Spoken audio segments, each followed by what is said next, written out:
for the second time. Welcome to my talk show. Take 2. Thank you. No, this is for real though. People are interested in hearing about you guys, and I just want to chat with you.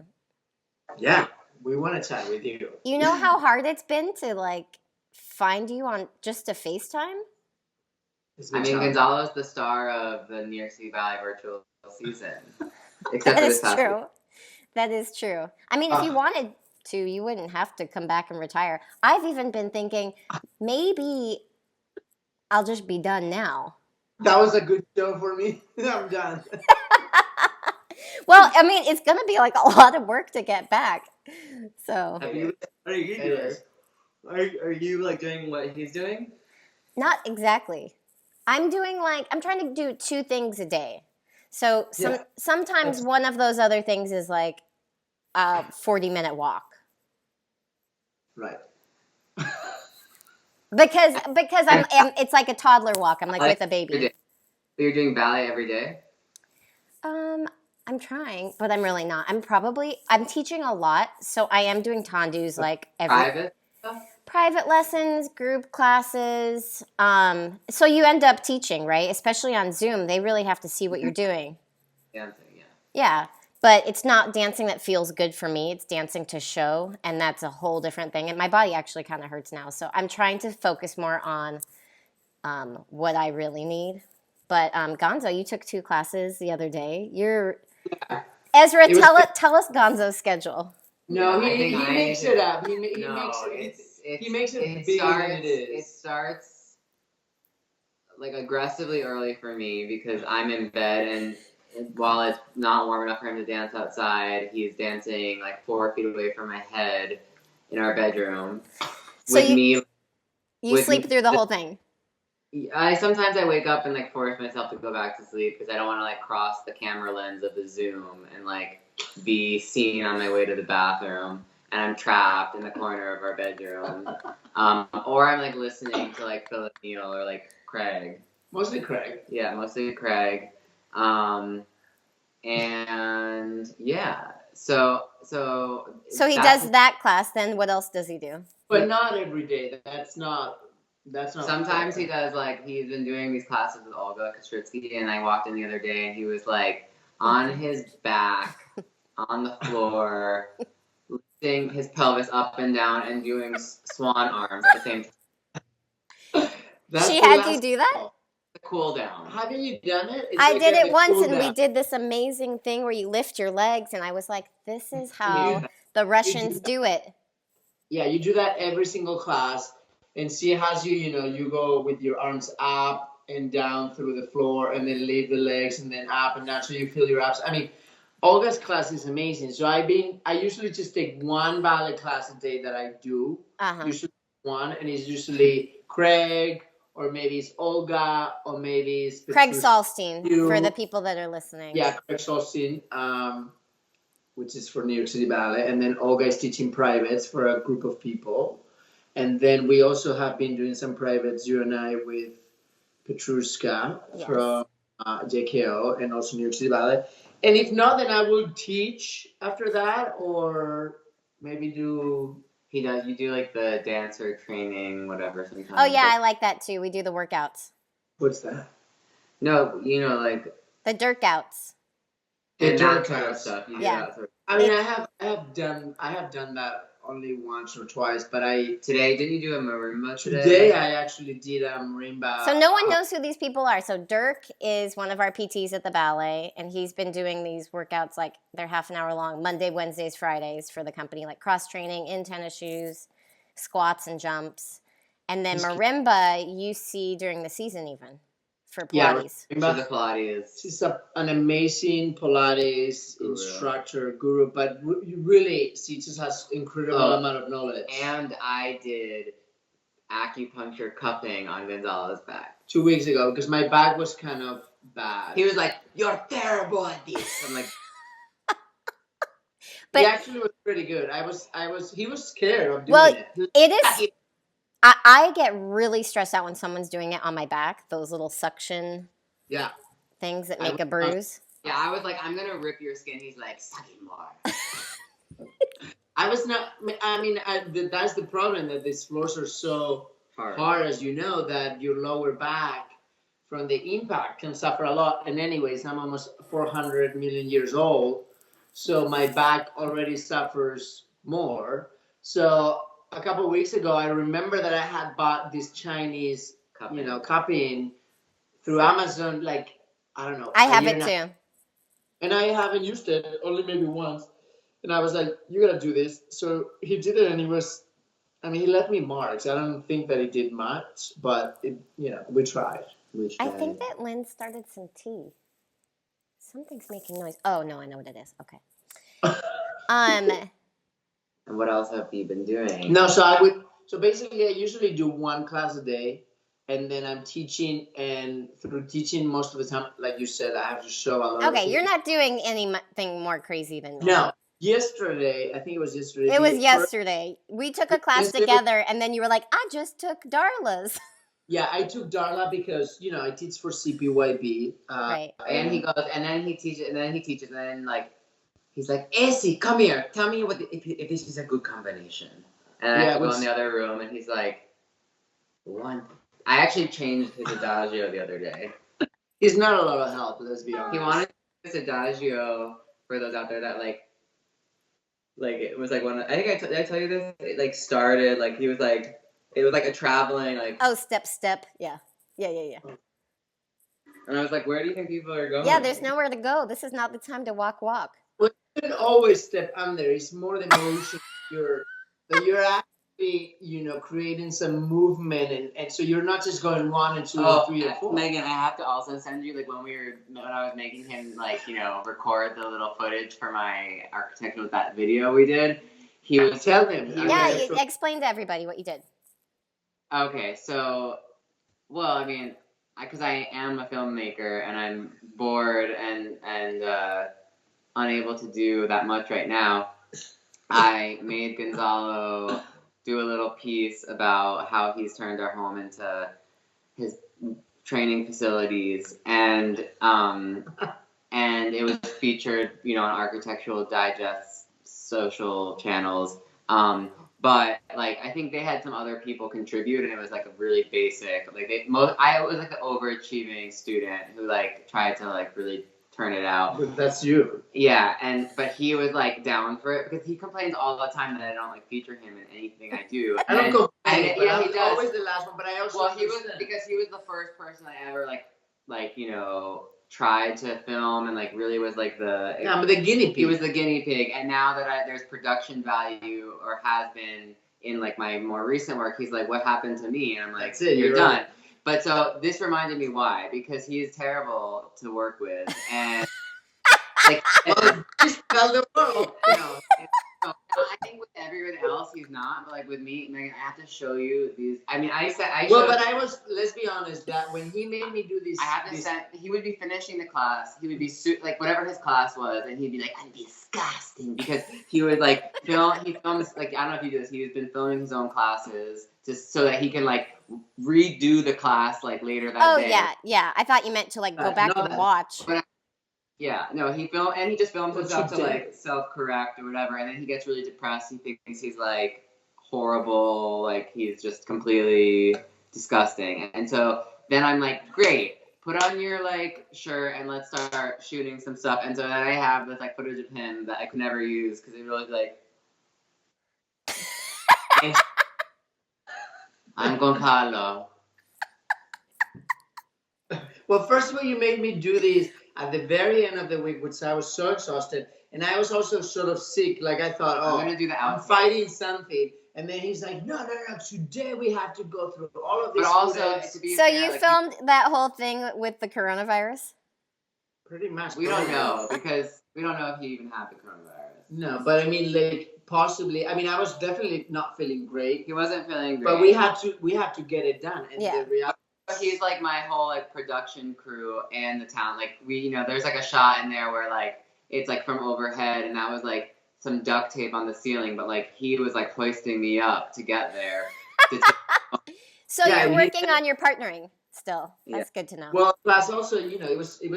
I mean, I'm amazed like how it turned out amazing, and it shows that he really knows what he's doing. But Yeah, he's the amazing. reality was like, we could have also ended up with not the greatest footage, because basically we put it up on the ceiling and he's like, all right, well, dance for like 15 minutes nonstop. No, it wasn't that. I mean, kind Whatever, of. Gonzo, you love that.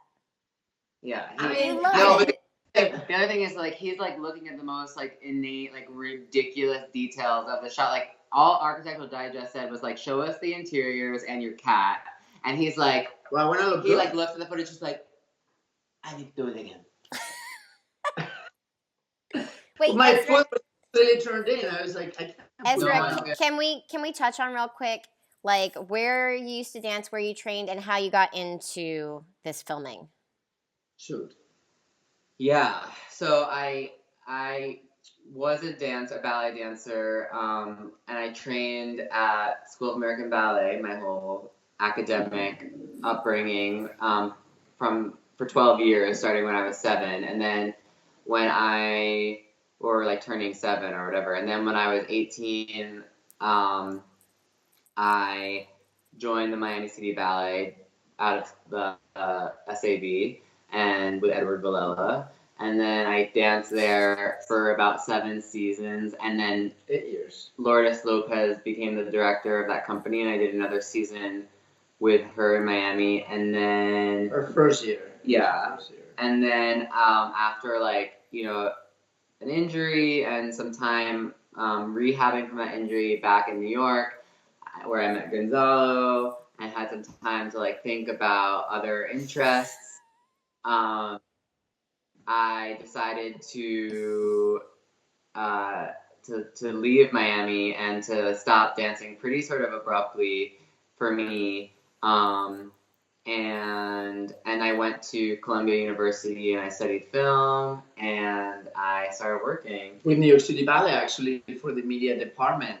Yeah. As soon as he came back, he was working on Before I actually went to Columbia University, I was working with the New York City Ballet's media department and like thinking about how that was interesting to me. So what was the very first, maybe even before working with New York City Ballet in that one little moment, what was like the first thing where you were like, I like doing, filming dance on, putting dance on film? Yeah, when I was in Miami, I would do a lot of photography of this in the studios. And editing. Yeah. Oh, okay. And books, remember those books? Yes, Gonzalo. I feel like books are important. Okay, I'm gonna get to them, but Big basically, one on Alexa so I think I get to almost like we were just talking to someone else about this, but I think all dancers have this feeling that like they want to be seen in the best light by audiences and like different demographics and different groups, and like really prove that they're not necessarily only relevant, but like that there's something people can engage in that's interesting to them. And we don't often have voices for ourselves beyond our dancing, so it's like frustrating, and like the people marketing us and the companies, like I found like with all of my friends and companies when I was dancing and even now have this sort of like a dialogue and sometimes like frustration or process of exploration with their marketing departments and trying to figure out what everyone's comfortable with and what feels like effective and on brand for the dancers and the company. And so I, of course, was like one of those dancers feeling like I want things to be better, I want things to be different. And so I would like do a lot of photography of the dancers, and Miami City Ballet was not nearly as like developed in their like social media presence as New York City Ballet. So I think there was a way for me to be more involved than with such little experience. Right. And I started like, I brought a professional photographer into the company who was willing to donate his time, and I was working with him as like an assistant and like editing his photos, because he would just he didn't know how to shoot dance, and he would just shoot like rapid fire. Like 2,000 photographs of like dances of a gathering. Like he would record dances of a gathering just like frame for frame. And then you would have to go through? Edited. That's like my worst nightmare. Do you want to go through my my camera roll and edit that for me. Well, I have like thousands of baby pictures. Well, the good thing was like the positions were always there, like because he would shoot so many, but they had no. It's like, and that happens a lot in every ballet department, like until they figure it out, like, oh, this is like such a cool photo, and you're like, totally. But it's time consuming. Like you have. so to that put was, so much and then I was like, I started doing that, and then I realized there was so much material there, like visual material, and we were doing some really cool. Like we started working with Justin Peck in Miami and bringing him down to choreograph, and we were working with Rhett Mansky on some new commissions, and Liam Scarlett, and a few just like people. And obviously doing Balanchine and Robin's rep, and the audiences down there were not as familiar with everything as all of this repertoire as they are in New York, and so I sort of like developed this series of books for the Miami City Ballet that like had interviews with the choreographer or the repetitors and the dancers, and like coffee table books. Amazing. Yeah, and they were beautiful, and it was definitely like an extracurricular activity. So I feel like, because I was obviously still dancing, but like I think that was sort of the beginning of my thought process. And then when I came to New York, I was sort of honestly like working at City Ballet part time just to like occupy my time and stay connected to a world that I felt was like my only existence at that point. And then also, and the new school. I also started taking like just sort of like non-matriculating classes at the new school, and one of those was like a video production class, and I did 2 projects there, one with you and one with Sarah Mearns, and mine was called The Dancer. It's nobody gets to see it anymore because I've deleted it. He deleted it from the website. Yeah. Because there's bigger people now. Yeah, there's bigger fish to fry now. But That's so romantic, Ezra. Sorry. No, I mean, I remember thinking like, oh, we like did something super cool, and now I don't. He loved it. But that really, I remember that he told me I had to do something for school. It was at the end of our winter season. I think my toe was busted, or like I was like already limping at the end of the season. And he tells me on Monday we have to do it. I got a little camera, and I was like, sure, let's go. And we went to the theater, and it was like a small little random. I think I remember Sarah's, like it was in a studio and. Sarah's was the second one. I also already had more ambition and like. I went to Spain after he finished that filming, and I never saw the footage. And when I got back, he told me, "Well, I'm really excited. I think I did something." Which one? And The Dancer. And then your mom obviously went crazy. She's like, "This is like Academy Award, defining moment." She's like, Eddie. And everything sort of like you were much more focused. Yeah, I loved it. I loved doing those little home like work projects. But now you do like the big time stuff. Yeah, so like fast forward, like I then like went and like worked with a lot of like ballet companies, different companies on like ABT and San Francisco Ballet, Houston Ballet, Miami City Ballet, like on their branded content, and then sort of from there to other nonprofits like Kennedy Center and Guggenheim, and then to commercials like for brands like Absolute Vodka. Yeah, Aldo, the makeup, Tiffany's, and Bobby Brown. Yeah, so like the people in health insurance companies. So basically, it's been interesting. Are you gonna be in like the next erectile dysfunction commercial, Gonzo? He's gonna film you. He'll be like, "Do you want to do this one?" Yeah, I'll be. Yeah. No, I mean, I'll take it. Sure. Like leave it to a pandemic and like a forced like homes like stay at home order, and then you're the talent. Yeah, exactly. That's what.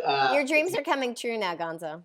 It was so funny. Donia Bomber, who is they don't know. She's a board member of New York City Ballet.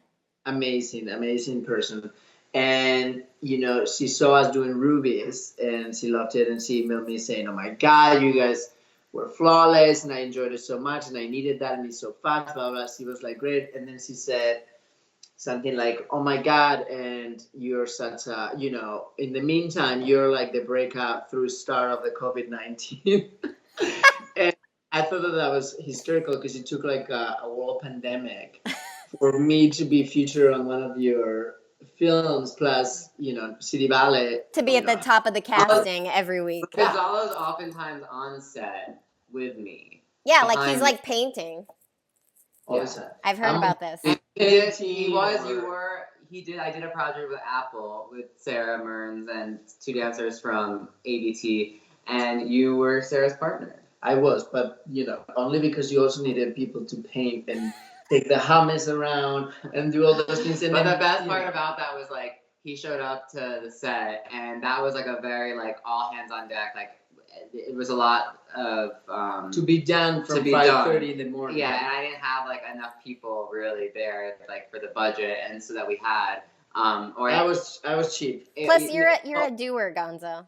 And he's a doer, but like the problem was that like the head of the like production design, like the scenic department, had like she had like a few crew members under her, and she didn't know who everyone was, and she just had seen I had put him to work, and so she assumed that he was one of her assistants, and so I left like to go deal with other things, and she kept ordering him around, and then like hours later he's in 7 a.m. She was like telling me, but she couldn't make up her mind, so she had me move, because I usually don't complain, but she had me move furniture like up and down, and she was like, no, maybe there, no, maybe and there. then like 2 hours later she saw him slow down. She saw him in tights like in front of the camera. Yeah, we were. That's like embarrassing. First week of the fall season, I think it was, and after she had me move the table for the 5th time, I think I got a little He's like, bit. do you know who I am? No, I never said that, but I think I got a little bit, like, okay. He's like, I'm from Zaragoza, Spain. That's a great segue. Yeah. Oh, Jesus. Anyways, that was a good commercial, though. It was a good commercial. So, Ezra, if anyone's curious, where can they go to look up all your content that you have? EzraHurwitz.com. Okay. Is my website. Yeah. Sounds good. It's a beautiful website. We're super proud of you. I'm amazed you've transitioned better than anyone I know. It's true. It's pretty. Well, I always tell, and especially because you have, I'm hoping that like you're speaking to a lot of dancers out there in the world, professional, pre-professional students, and like I really believe wholeheartedly that like my dance training in school and my dance career in a company all have like been so influential in my filmmaking career and like career in advertising and just like in terms of artistry or in terms of work ethic. I think you as a dancer, you hear that a lot. Like a student, you always hear like, oh, like you're the discipline and the work ethic and like that it's so impressive or it's so admirable or it's going to be so it's going to be such a useful asset. And I think you don't think that I think you don't believe that to a certain degree, but it is really true in that it's so immediately evident like to other people that you have that, whether they kind of like holding to a high standard and the discipline. That's just gonna be focused for such a long time because I'll sit in like an editing room and like I'm there until I think the edit is perfect, just like Gonzalo is there in the studio. He's very obsessive. So I think that definitely comes from dancing, and also just like the artistry, like the sort of fluidity and the movement and creativity.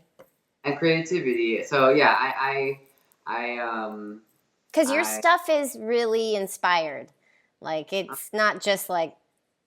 It's like really well thought out and creative. Like all the pitches you talk about preparing and writing. Like you're a storyteller. Yes, you're a great writer. Actually, you're a very good writer. Well, I also did go to school like after dancing, but I think that like even getting into school at Columbia, like that was so much an extension of my dance career in a way. Like all those, and the reason I emphasize like I say it as like a dancer enthusiast and like try to be encouraging is because I actually think in a weird way we feel like very proud of ourselves as dancers a lot of times, but also very insecure that we're in such a niche community that other people don't understand or like appreciate it. Or like we feel special, we feel like we love ballet, but then when you take that hat off, like, are you still special? Are you still unique? No, I felt it going to business school. It was the most terrifying thing being in a different environment with people that, you know, have been doing a different type of work. You're just like, you feel like, does anything I just did count in this room? Right. Yeah. So I think, It's terrifying. but I really do think it does, no matter, like, if you join a company or if you just dance as a student and then you do something else. I think it'll play a part in something. Yeah, it's been a useful thing. That's So so great. Hasn't hung up his toe shoes, and he's Yeah, no. You know, I wanted to tell this funny story before we talk about where you're from because I can't say the name very well. When we were there, when you took us there on a little tour recently, I tried really hard to say the name of your hometown properly. Zaragoza? Zaragoza. So when you first joined New York City Ballet, I thought that we were all supposed to do the way you say the Z. Yeah. So I don't know if you noticed, but when you first joined, I called you Gonzalo for like a really long time, and then I realized no one else was doing it, and I slowly phased it out. Slowly. Like, you don't want me to know this. I feel like some people By Thursday, it's gone. People sometimes do that. I went back and forth a little bit. I slowly phased it out over like a month. It depends if you're gonna say Zaragoza and Spain in the same sentence. You need to Gonzalo. Garcia. Well, no, I feel like when people ask me introduce yourself, or, you know, I'm always like, oh, you should be authentic. Yeah, I could say Gonzalo, which, you know, people Gonzalo. will get it. Or I could just say Gonzalo, which is like usually, and people usually always appreciate. Yeah, you know, of course. No, we're not judging how you say it. We're judging how we say it. Though I'm judging how you say everything else. That is Ezra and my greatest pleasure is to Oh my god. have that little eye connection when you say something. I've been spending so much time with him, like more time than I ever signed on for, and I was just telling his friends last night because they've been getting like incoherent texts from him.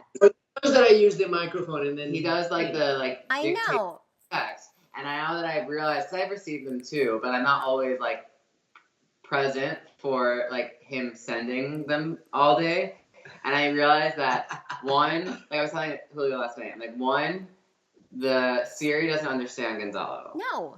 Sometimes it really does. Sometimes it doesn't. Two, if it did understand him, the grammar would still be wrong. And three, Gonzalo starts dictating to the phone before he knows what he wants to say. I feel like I should go over my last texts because they were not coherent. What was that one you sent last night? I was like, what? You watched the digital thing and you wrote, you guys were so beautiful in the spring, a man killed in those last turns. Yes.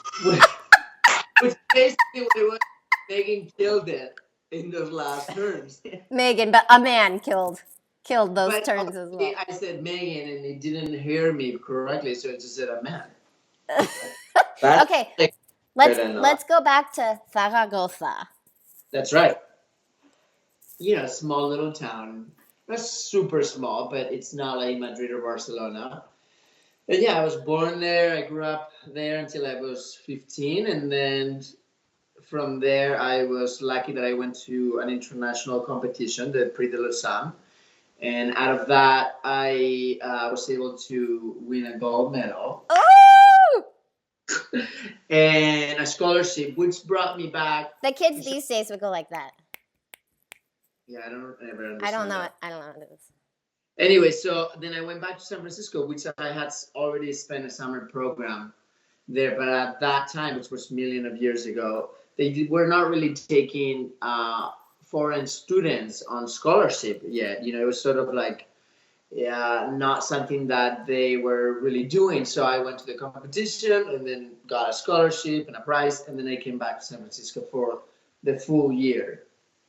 And then I was in San Francisco, as you know, for many years, a couple of years in the school, almost 3 years, and then into the company, and then I rised, and then Megan, her child came to... I rised to... You rose. Or rose, whatever. and then you came to the summer program. I did. And you were probably like, what, 19? How old were you when you No, became a soloist? I think I was a soloist. I was 20. I'm trying to think. No, yeah, you must have been like 21 because I was 22. I was 17. Yeah, so then 20. And you're many years older than me. You're so much older than me, so that's for sure. And okay, so let me tell this story because you didn't know me then, but No, I was a student at the summer course, and Gonzalo was giving a talk back to the students. So we had one with Katita Waldo, who I really like. Still remember everything she said. That was really wonderful, and maybe someone else not memorable, and then you. And I actually don't remember anything you said. I probably didn't understand it. I don't have a single, I remember what Katita said, but I do not remember anything you said. But I got this huge crush on you. And I went home and printed out your headshot from San Francisco, because that was a good headshot. Yeah. It is still on my bulletin board today at home in Utah. Yeah. And so what is the funniest story about all of this to me is that my mom, not knowing much about ballet, she saw your headshot there for like years. And then, not that long later, maybe like 4 years later, you and I were dancing.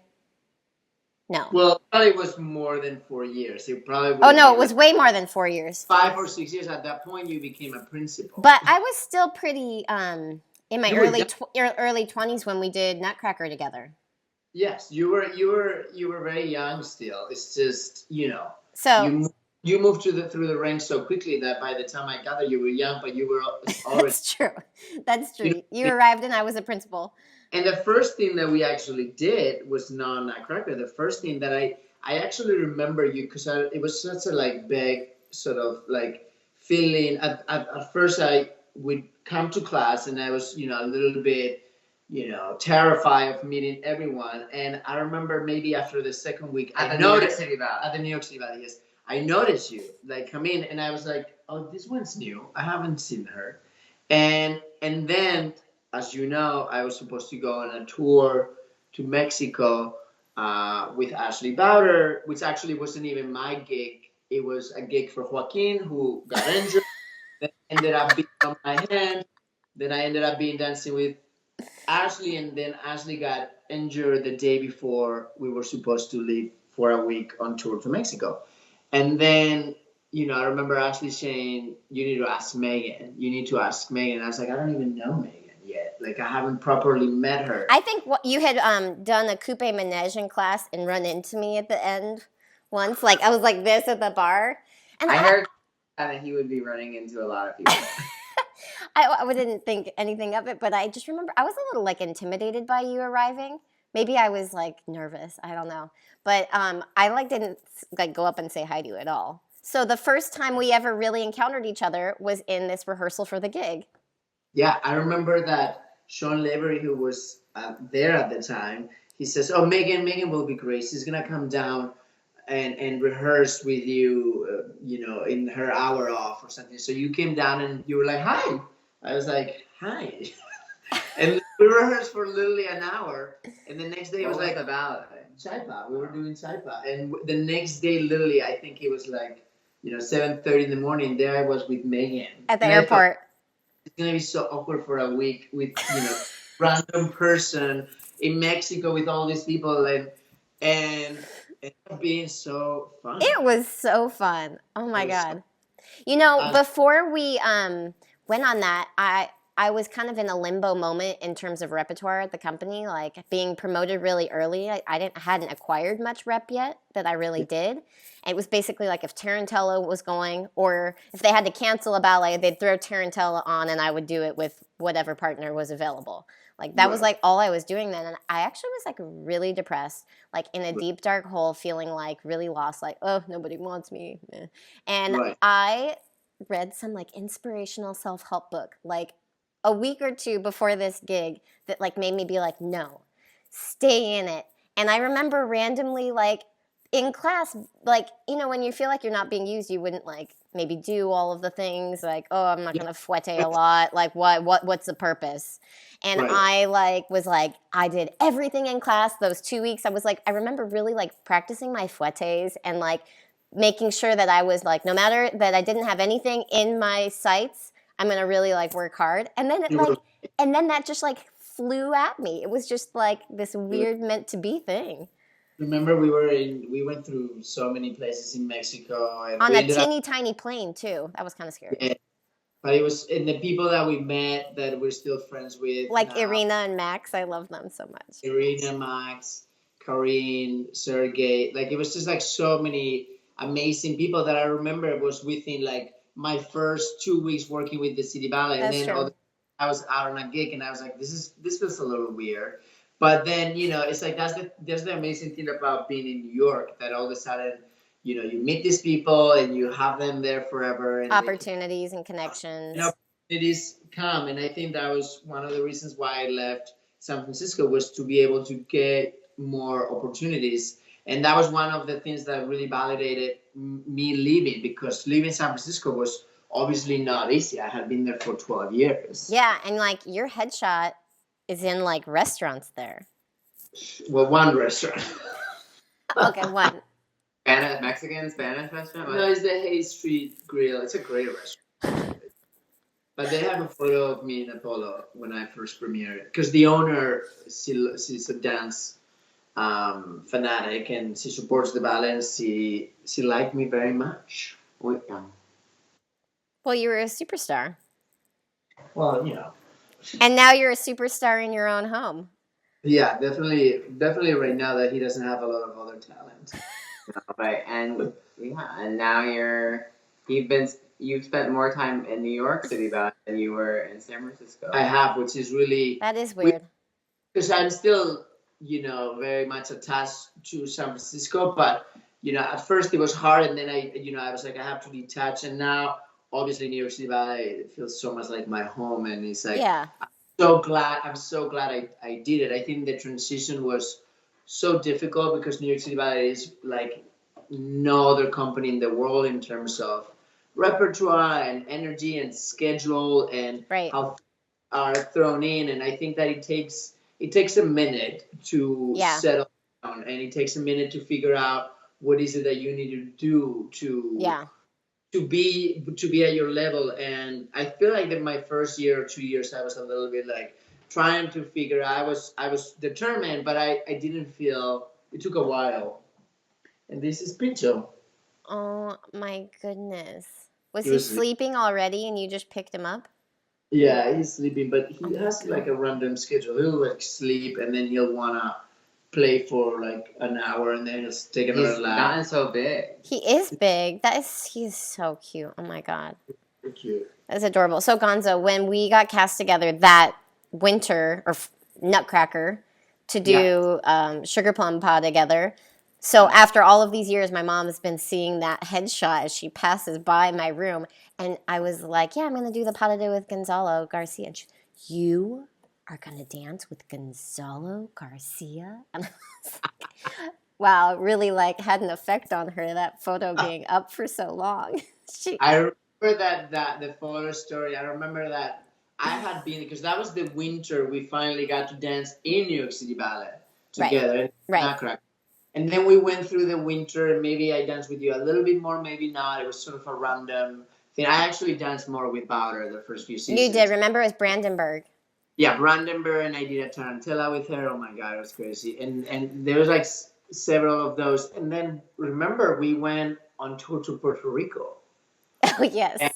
And we were sitting at a dinner table after one of the shows, and I remember Tyler was there, Tyler Peck, and Sterling, and all the girls were there, and Anna. And they were in the corner, and they were like, Megan, please tell him. And then finally, like, I have a picture of you in my bedroom. And I thought that was the funniest thing ever, because that's kind of creepy. Like, just tell him. I was like, I play for the other team. This is not gonna. That is amazing. But from the very get-go, like we all quickly realized the intensity of your work ethic is like nobody else. I remember in that Nutcracker season rehearsing the pas de deux with you, your a la Saccone turns. You were rehearsing them like, but this is kind of what I love about you, rehearsing them so intensely, like, okay, again, like to the pianist, again, and you just like wouldn't stop. I mean, you must have done it like 10 times, and then your thigh, then you go, oh my gosh, my thigh is cramping, and I was like, we're like, it's because you're doing it too much. But then what I really loved about you was that as soon as the rehearsal was over, you're like, okay, and you just like morph into like, you're not like doing all the Saccone turns down the sidewalks in New York. You're you know, so I think that's something I've always really admired about you, that you work so intensely, but doesn't have to dictate like how you are as a human being outside of the studio, and how you want to be as a human being outside of the studio doesn't like have to affect the intensity with which you put into your job. Like I love that you have those two sides, and they're not, you know, you're one of the hardest working people I know, and you're also one of the nicest people I know, and those two sides are really present, and I just think that's great. Well, thank you. That's really nice. But it is true that I like to, you know, because I think my training was very hard from the very beginning. You know, my teachers were hard on me, which I love. I don't regret. I'm not scarred by it or anything like that. But I think that sort of stay with me, that determination. And also, you know, when you leave home at an early age and the whole family sacrifices and whatever, you feel like there's an extra sort of add-on there that is. But I have always learned, and maybe it comes from like, you know, having a twin brother and my older brother and sister. A twin brother. A twin brother, yeah. A twin brother plus an older brother and a sister. We're both twins. We're both twins. Yeah, we're both twins. That's true. That's some good trivia. That's actually something that when we met, that was something that I thought that was really interesting. But I think that my twin brother, always kept me a little bit, you know, away from. Once I came back from ballet, it was like to school. Oh, I see. And he was not like in the artistic world at all. No, and I think that my family was, you know, incredibly supportive, but they also just treated us like my brother went to tennis and I went to ballet, and he never felt, you know, something that oh my God, all the chips are on this basket for this guy that has to be a ballet. There was never that, so I always, you know, there's like something that was very. The chips are in the basket. That's right. Okay. We've been waiting for this to happen. You know what I mean? Yeah, we know what you mean. And I think all the eggs in one basket. Yes. Yeah. And I think working hard is very good, but I think it also, for me, I have learned through the years that everything unbalanced, you know, it's also not so great. Like for me, a lot of the times I have learned through watching a lot of people in New York City Ballet, because the schedule is so intense that sometimes if you work so hard on the rehearsal period, you start the season, which is really long and it's a stamina workout, you know, I would be already emotionally exhausted or injured. Right. And I think that, you know, I learned so much from all of you guys that it's sort of like, no, the hard work is going to start now. You know, it's a marathon. Yeah, once the curtain goes up, and that took me a little bit to get used to it. And then, you know, I would really have to be determined about pace yourself during the rehearsal period and sort of let it just flow. And then once we started the season, it was amazing. I see you. I see you. Wait, Gonzo. I see you and I see you. Gonzo, how did you differentiate yourself from your twin in such a strong way? Like you guys had you were like, I want to dance, and he was like, I really don't. Like, well, he actually, I think my parents noticed that I like music and movement a lot, and whenever there was music, I would dance around the house, and I would say that I wanted to be a backup singer and all these things that, you know, whatever I was supposed to be. For what band or singer? We want to know. Well, actually, it was Michael Jackson. I wanted to be like. Right. But then, that happened.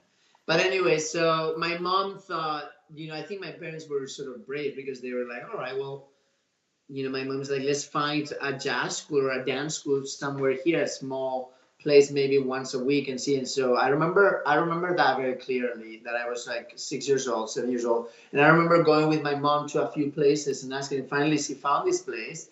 And I started doing what it was supposed to be jazz for an hour a week. And my mom told my twin brother, let's go. You're going to also try it. And I remember that they told my mom, oh, they have to have like, tights and a t-shirt and like ballet slippers. And so we borrowed tights from my cousin's uniform. I remember they were these very thick blue, tights. And then she bought us ballet slippers, and then we wore a white t-shirt.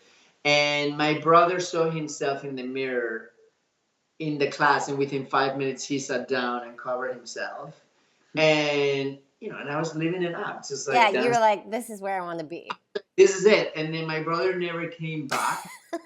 And then I stayed there forever. And actually my brother started doing tennis, and I did tennis also for about a month, and then I hated it because I was terrible, and the teacher would make me pick up all the balls at the end of every.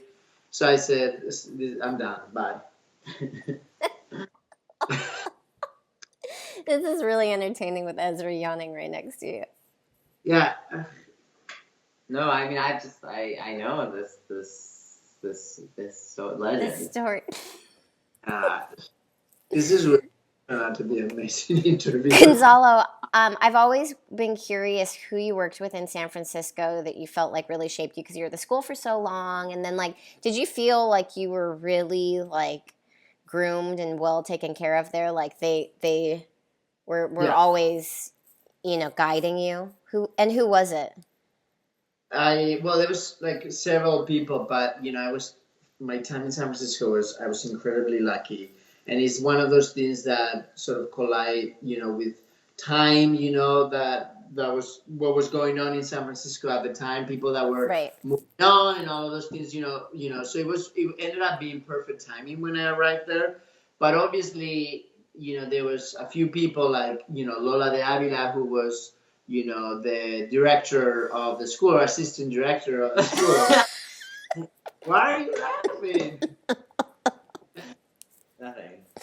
Well, anyways, Lola was, Lola de Avila, who was at the time taking care of the school, obviously was a huge piece of the puzzle. And then there was a teacher there that... Wait, Lola, I know.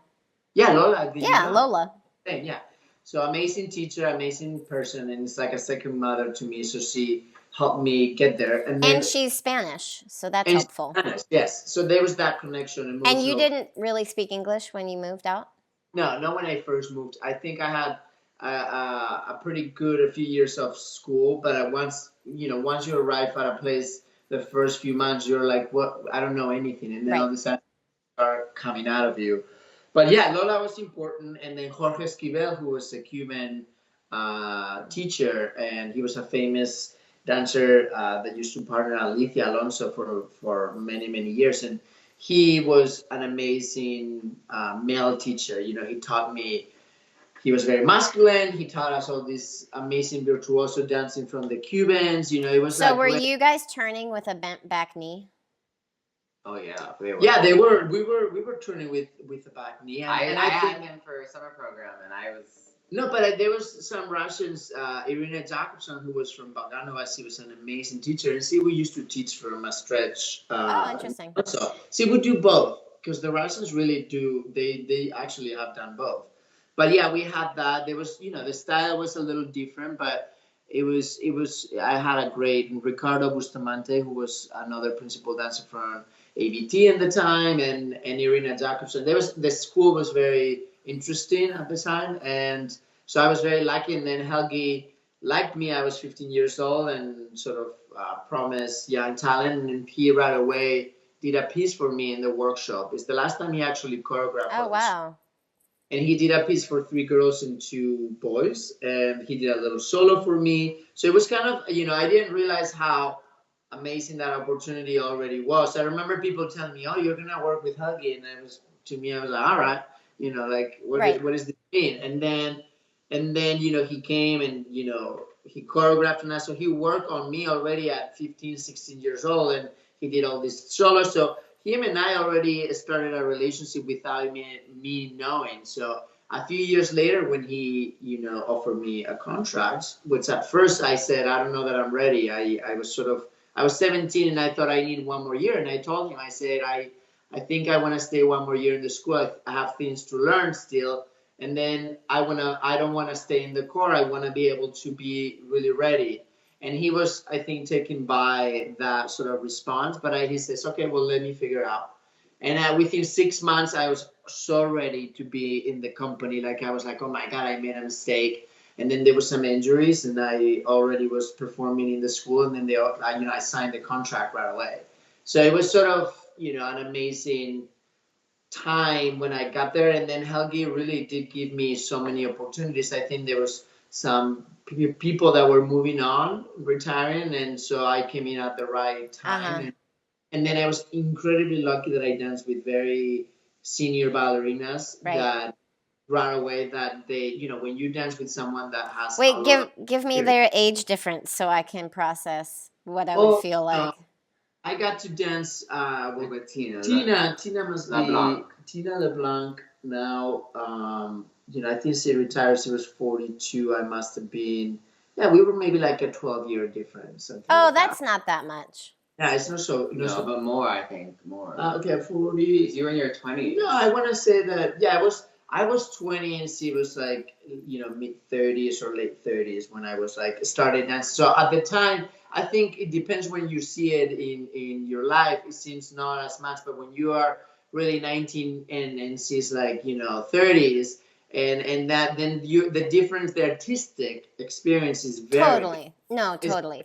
It's a lot. It's for sure a lot. So it takes a very mature artist to be open to work with you, and then also they have to respect or have some sort of admiration that they think, oh, this kid has something that I think deserves the chance. So I was so lucky because I was surrounded by an incredible generation that Helgi had created, very personal artists that I think I all of a sudden was in the mix with them, but I was 15 years younger, just taking it all in, because when you're on stage with people that are really mature, you have no other but to give it back. And I think that's what put me, I think that's what made San Francisco years so important, Valuable. in my development, I think. Yeah, that's sure. amazing. I mean, I'm just like trying to like think for myself, like that's like if I was dancing with someone that was like early 20s right now. Which, I mean, the majority of our company is in their early 20s right now. Yeah, but from the perspective I'm at now, those guys, I want to call them kids because they do. They feel like they were just teenagers. Like they feel so far away from where I am, like just generation wise, like. I feel like, and for me, I struggle with the thought of dancing with someone like a lot younger because I've really spent a lot of my career with people that were older than me, like Joaquin. Yeah. And so then so it was always kind of fun to be like the young one with him. To now be the older person, and then it's a dynamic that you had with Tina. I'm just thinking like I need to be more comfortable with being the older person because. There's a lot of value that the younger dancers can gain from it. It's hard to realize how old you are. But you still gain a lot of value. You also will gain some value from the younger dancers. You'll gain their youth. No, but also like, I mean, I don't know where this is relevant, but I just think like, I'm just thinking between the 2 weekends of virtual ballet with Balo and Ruby's, like I was saying to Gonzalo, like we were like, I mean, don't get me started on what watching virtual ballet is like with Gonzalo. But we were on our feet and hooting and hollering for Ballo, and then for you, and then and I have it on video actually, I think, and he turns to me and he's like, because it was a profile shot, and he was like, yeah, oh, you just wait for Ruby's next week. Like, even he said, but I wasn't talking about no, me. he was talking about you. He was like, she's a completely different artist. And then he went back to Ballo, but like I was like, oh God, I hope I got that on film because it was so ridiculous. But then it was true, like even in the years, like I don't know how many years it was, maybe just a couple between those two performances. 3 years. It was 3 years, yeah. Yeah, like you, like I think grew so much in your own artistry and person and life life. and but life changed a lot too. Of course, your life changed a lot too. But like I'm just saying, what you can garner, what you can glean from the TV and the stage. Like you are at a very I think really great place in your artistry and your career and ability. And so I can only imagine with you being able to benefit from someone in that phase of her career, right. Not for Megan is, but for other dancers. I feel incredibly lucky now. Well, I have always been incredibly lucky in City Ballet, but I think that now, when I came, there was a really big gap between, gap. Stop it! Stop it! There was a really big gap between the older dancers and the really young dancers. Yeah, that's true. It was dramatic. Yeah. That was like Peter. I did some square dances back then with Peter Bowl and Nikolai. Yeah, it was very drastic. Yeah, it was drastic. I remember that. And now I feel like I'm. Most of my partners. Well, I remember so much. They're in a different time now. Like you are at your best and artistically, and you know who you are out there more than ever, and you have a clear. You know what you want to do now. You approach the ballets in a different way, and I feel I dance with you, I dance with Sterling, I dance with Bowder, Peck. I feel like that group, that generation now is hot. I mean, that video, dancing with them. But yeah, I was thinking that Tyler, that posted that video of Tyler Peck of her with Damien. I was like, when did they dance? Yeah, that's true. I forgot about that. Yeah, it was. I remember seeing it, and I was like, this is dramatic. Yeah, it wasn't dramatic. That's a 20-year difference, no? Yeah. At least, yeah. Yeah, for sure. Yeah. So, I mean, obviously it happens and the audience doesn't think it's weird, but I'm just thinking for myself as I experience this phenomenon that is so normal and natural, and it's the process of passing things along, I'm coming to terms with when you're always the youngest, it's hard to then not be the young person, and it takes a minute. It does. It takes a minute. I'm still processing Joaquin being gone.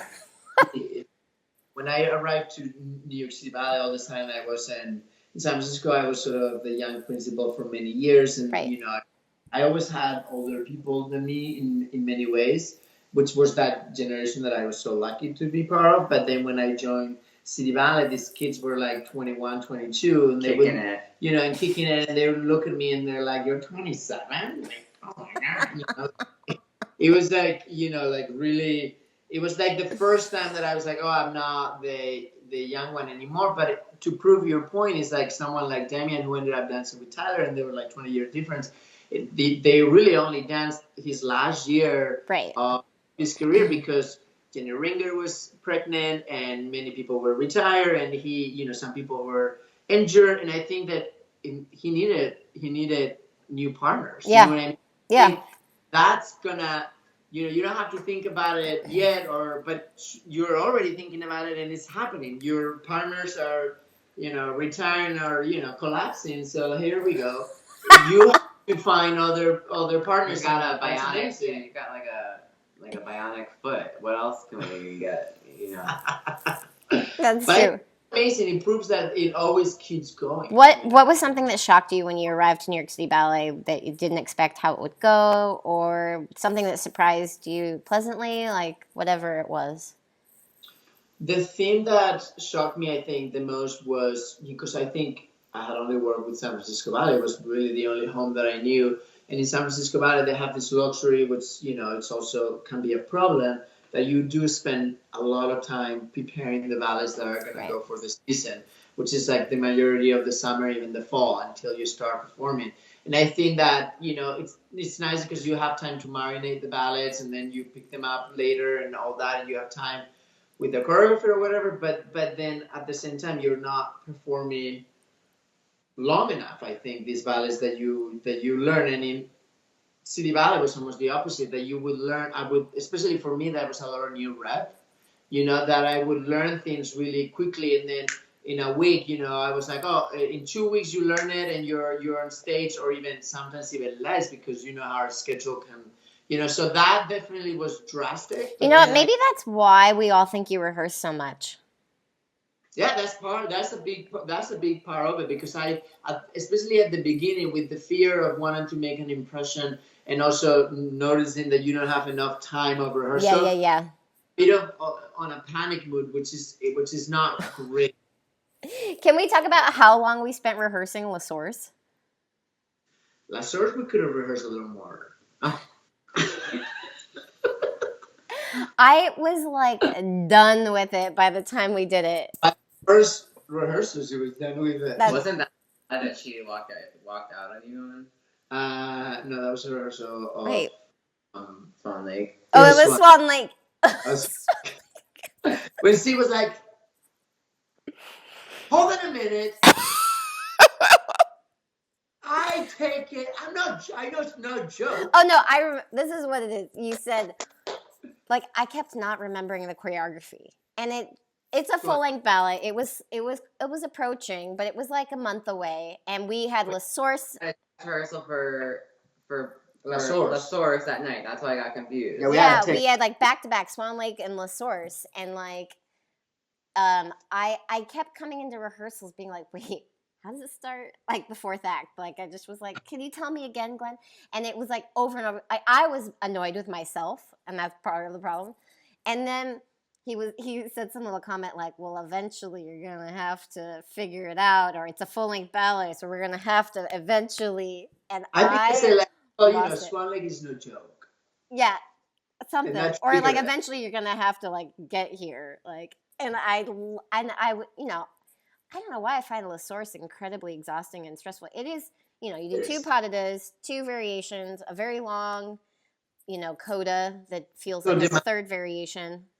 I was just done, but that was one of our most special moments. I have never walked out. I never walked out of a room before. Well, you walked out, but I think that you also knew that you were going to see me within 10 minutes.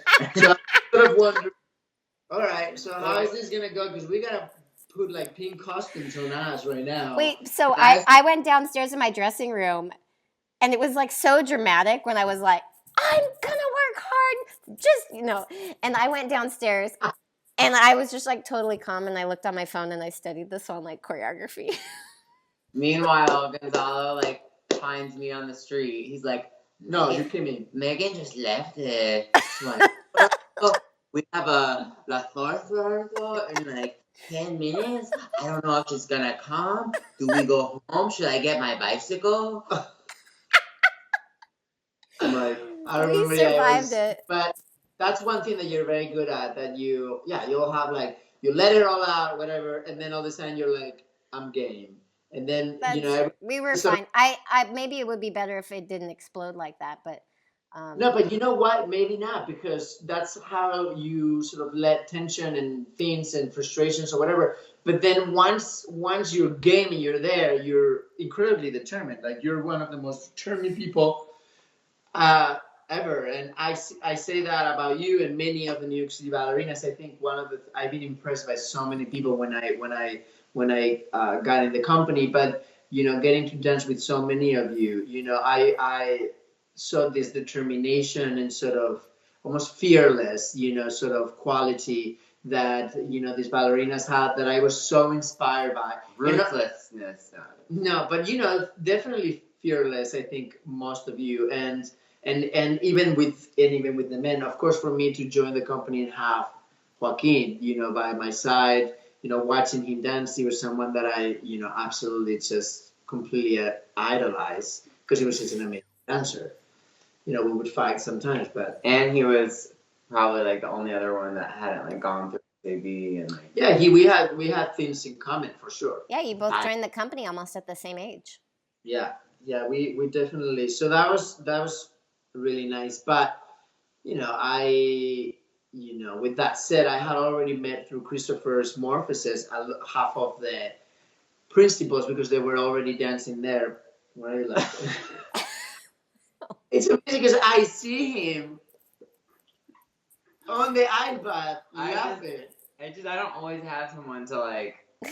That's why when Ezra and I get together, we have a really good time giggling over your cute accent. Like, you're literally like, this is Megan. She's looking at me, but she's like, like whenever I say something that doesn't sound familiar, she's like, did you catch that?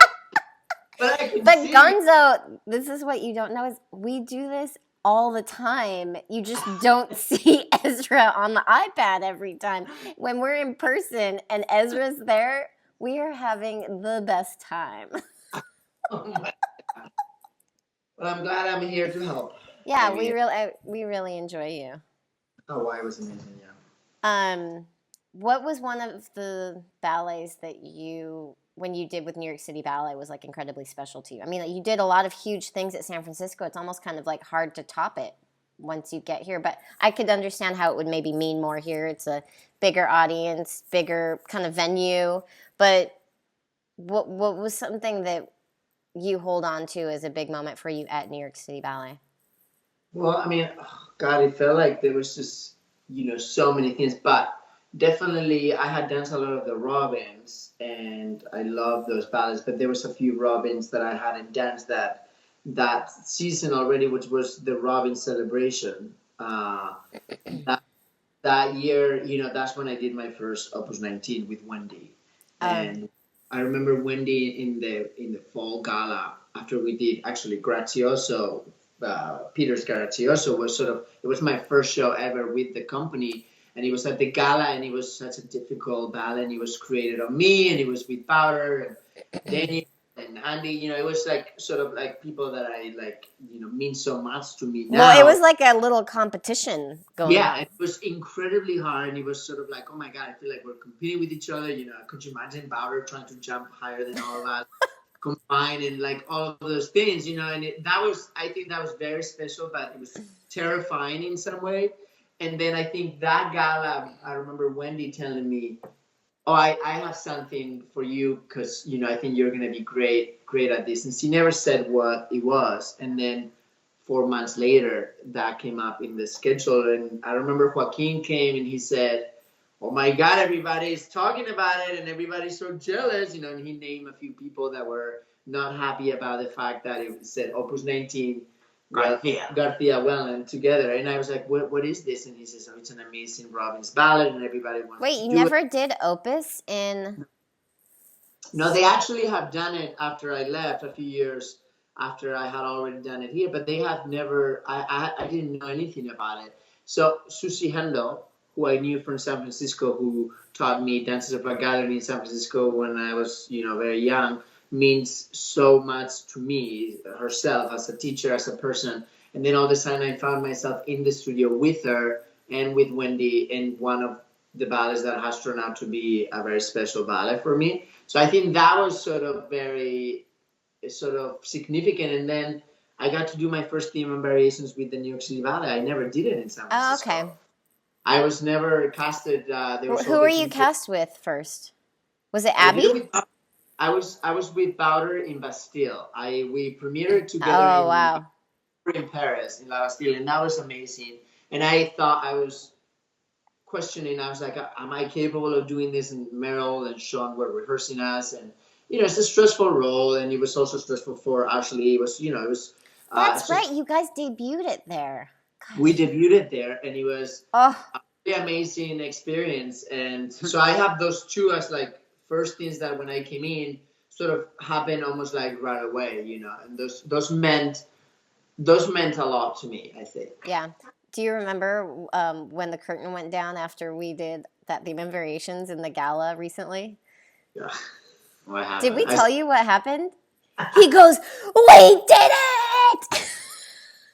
I was that so was a big, relieved. but that was also big. It was a very huge. Well, emotional. that was already like Was that after your that was surgery? probably one of the most important shows that I have had with the company in my whole career, my time. But it was a different time, and I think we were both in interesting places in some way. And, you were coming back from a surgery. Well, you had come back, but not to anything that difficult. And then it was like one of the first shows I did after having a baby. Yeah, it was a gala. And it was a gala. Oof. I've done another theme in a gala, and it was not good. And I remember going home and I was like eating cookies, being really sad. Yeah, I remember I was relieved and I was happy, which I'm never really like that after my shows, and I felt like I think it was nice that Gonzalo, the new staff sort of gave us that opportunity, or at least gave me that opportunity. That thought, oh, you're coming back from an injury, but you're definitely really capable of this, and it was like an unspoken word that I was like, do these people think that I can do this? So Ezra, how is Gonzalo when he comes home from shows? I was just gonna say it's. Be careful. Yeah, it's like I go to the dressing room after, and I'm like, it's funny because do you like tiptoe in? You're like, yeah, it's like I have cause we usually we have like friends or family, and like they have no way of gauging. Like they're like, that was amazing, and like I'm just like, Gonzalo, like please don't ruin this for them, like because. He sometimes I know like if some little thing went wrong, I'm like I know that he's gonna. But sometimes it's like really dumb, like something like I don't know. There was like something like just like that, like it was like nothing happened, and he's just very hard. You're very hard on yourself. Yeah, and I think sometimes it depends. It depends where you are. Yeah. Now I'm like removed enough from ballet where like I mean I still understand, like I get like the pressure and like disappointment and adrenaline and like why your emotions are really high, but all I see is like him sitting there with his like midsummer wig. Oh God, I had a terrible midsummer. I don't know. What was it? And I was there with my wig, and I was like, "This is terrible." I was like, we were like trying to make a train to Connecticut for like the weekend. I was like, "We're not pulling the wig out." Yeah, I think I have a photo. It was so It funny. was he was like, and he had like his wig on. Well, I wasn't crying, but you were like. I remember you were like kind of like I was pissed. I was like version, Joaquin point two. Like when how Joaquin he would get really upset. 2.0. I think like it's like sure Joaquin 2.0. 2.0. It's like I think it's like in our DNA. Like we're Spanish, and sometimes it goes the wrong way. Yeah. I think we are disappointed. When we're disappointed with ourselves, I think it's usually the worst. You know what I mean? And it comes out strong, but then it's kind of like over quick. Yeah. Actually, and I learned that a lot from Joaquin also watching me, because he would be like, it's like, oh my God, that was amazing, and he would be like really upset about something. So mad, yeah. But then it's like boom, the next day you're back at it, and you have to like put it away. And that I learned at City Ballet, because you have so many shows that you can't really rely on that turn that went bad. It's like you got to bounce back. You got to bounce back, and that is something that City Ballet dancers just have it. Well, but in a way, when you do have more output, there's less pressure on every step. You're like, oof, that maybe wasn't great tonight, but I'll see him tomorrow night. And yeah. And also, like, it lets you. And you just don't have the time. You're like, but I gotta move on to Swan Lake, or you gotta move on to, Robin's casting coming up or something. It's like, and that's sort of, I think, so healthy. Much better, yeah, because it's healthy. When I was in Miami, and like a lot of companies in the country, like for better or worse, or just the reality, like they have a weekend of performances and then another weekend of performance. It's just like much fewer performances, but also shorter or like block programming, and then you end up getting like your one show or your two shows, and they're over, and then you're like a one-hit wonder. No, we're really lucky. I mean, it's hard, and you have to develop strengths that you learn with being at City Ballet, but we're also incredibly lucky. I mean, our Lincoln Center, it's our home, so it's like, there's nothing quite as amazing as that, except at San Francisco, you guys had amazing studios. amazing studios. It's a beautiful Miami. theater. I mean, We were very except lucky. now you're not that lucky because New York is the epicenter of coronavirus, and Now we really are. Okay, this is what I'm hoping.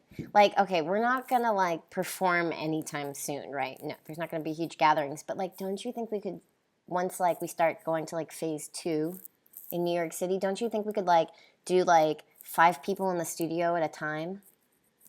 Yeah, I think that that's sort of the idea. I mean, some places around the world where things are obviously better, I know that they're sort of going into the building. A very small group of dancers are allowed to take class at once. Maybe they have an hour and then they disinfect, and then another maybe 5. That's a plan, or people are doing this right now? Well, I think some places are doing that. Oh, and some places, yeah. I think the company will probably have to find a way how to do that and sort of come back. The thing about us is that we're part of Lincoln Center, and so the organization, it's like that building is not just us. Sometimes in some other dance buildings, it's just really the dancers and maybe a couple people in the office, but we represent, our building full of kids, full of opera, full of like so many people are involved in the theater and our studios at Lincoln Center, that I think that is gonna be a little bit more tricky for them to organize, but there's no doubt that they're gonna eventually have to find that. And I actually was thinking that if that doesn't happen sort of anytime soon, I think people are gonna find private studios where you can actually I've got to get to a studio. Yeah, me too. It's sort of like I was thinking about it. It's like, okay, I have gotten some sort of rhythm for me to keep moving at home or whatever, but soon enough I need to figure out a way to get to a studio twice a week. Yeah, now, I agree. to like really like get back to it, because otherwise we're not dealing with coming back from an injury, because I thought a lot about my injury time, but still it's like everything just changes. Yeah, no, I'm definitely getting a little nervous now that I have this concrete subfloor here. Because you have wood right at home. I have wood, but like underneath it's concrete. Concrete. Yeah. I want to touch a little bit on how you become fulfilled as a teacher and how you found teaching, and you're a very, very good teacher. I think that your like intense work ethic comes through in a really positive way when you teach, like that we all enjoy. Like I think we all feel in the company, like if you teach company class, like we're working hard, because Gonzalo always works himself so hard. So if we're going to do the bar that Gonzalo approves of, we've put in all that you could. Well, I mean, that's nice. And I think also, yeah, there is like a connection, because I'm still dancer and I'm also friends with people. And I can sort of still find that connection when I'm teaching. And I think that sometimes is a positive energy that can make people work harder. Maybe they feel almost like they can disappoint you as a friend or whatever. So people will really try maybe. And also I think that if the class ends up working, dancers, we're smart about that. If something works, we like take it. You know what I mean? Because you just need it for your body or whatever. And I'm at a place where I can still feel, luckily, my body and what feels good or what I need or whatever. So when I started teaching, and especially teaching a lot more through my injury, I think that by rediscovering my body through the injury and then teaching so much, I learned a lot what I needed and what people needed and what maybe the company needed when I taught. And I also couldn't dance a lot, but I felt like I was so motivated after I taught those classes. Like I felt like I almost sometimes better than performing to me. Like it felt almost more gratifying. And I thought, oh my God, this is definitely what I want to do when That's great. want to be in the studio with them. One thing that's really great about when you teach is that you're able to maintain a serious and professional tone without being condescending. And that's kind of hard to do sometimes. Like to get people to be in this like focused way, but not to like put them down as you do it. Like it's a professional class that when we take, it's like we're being serious, and I mean, we laugh and we have fun, but like, I think that's one of your talents is like you don't try to put kids or the people in the class down as you're not like I'm up here and you're down there, and some people do that as teachers. Yeah, I wonder if with time people sort of forget it. Maybe it has to do still because I feel so connected still as a dancer. But I try to approach it even with company class or even with when I'm teaching the students. I feel like I'm one of them. You know what Mm-hmm. I mean? As a student, I'm like, we're here to make us better, and I find myself within that. So I'm always included guys, when I did this forever, it never really worked, and like I still feel very much engaged on that process of discovery.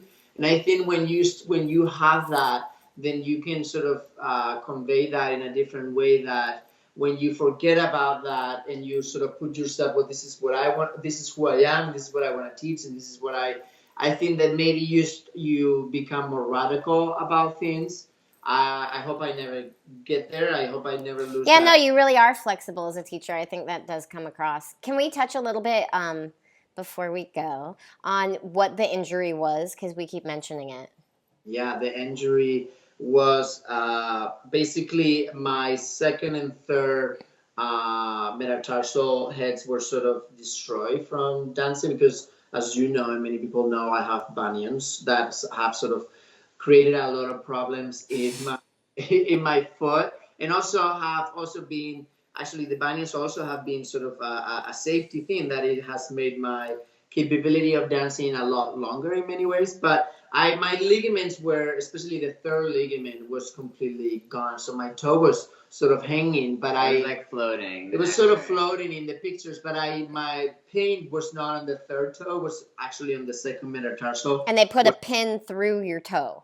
Yeah, they basically did reconstruction surgery where they put two pins. That he created two new joints and ligaments, and he shortened the bones to create new metatarsal basically heads. And he aligned the whole foot because my foot was Who's so. he so he could get credit?